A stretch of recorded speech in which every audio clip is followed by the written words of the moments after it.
ధాత్రి, కేదార్, సుధాకర్, కౌశికి వాళ్ళందరూ హాల్లో నిలబడి మాట్లాడుతూ ఉంటారు. ఎందుకో వాటర్ రావటం లేదమ్మా అని సుధాకర్ అంటే, జస్ట్ వాటర్ ట్యాంకులో ఏదైనా చెత్త అడ్డుపడి ఉంటుంది మావయ్య అంతేనని ధాత్రి అంటుంది. అయితే ఏంటి అని నిషి అంటుంది.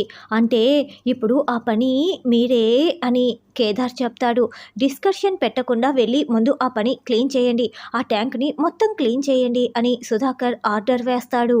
అమ్మ జగదాత్రి, కేదార్ మీరే వీళ్ళ చేత ఆ పని దగ్గరుండి పూర్తి చేయించండి అని సుధాకర్ ఆర్డర్ వేస్తాడు.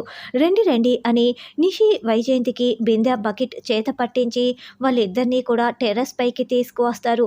మీరు జస్ట్ పైన ఉన్న ఆ వాటర్ ట్యాంక్ దగ్గరికి వెళ్ళి ఆ నీళ్ళని ఇదిగో ఈ బకెట్ బిందెలోకి తీసుకొచ్చి వాటిని కిందికి మోసుకువచ్చి కింద మొక్కలకి పోసేయండి అంతే అని ధాత్రి చెప్తుంది.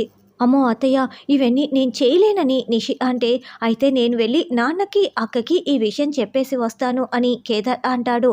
ఇదిగో అబ్బి, ఏంది నువ్వు ప్రతి దానికి అక్క నక్క తొక్క అంటా ఉండావు.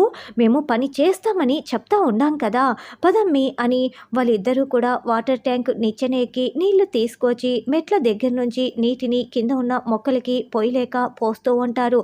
అలా చేసి చేసి అలసిపోయి అమ్మో నా వల్ల కాదు అని వైజయంతి కుప్పకూలుతుంది.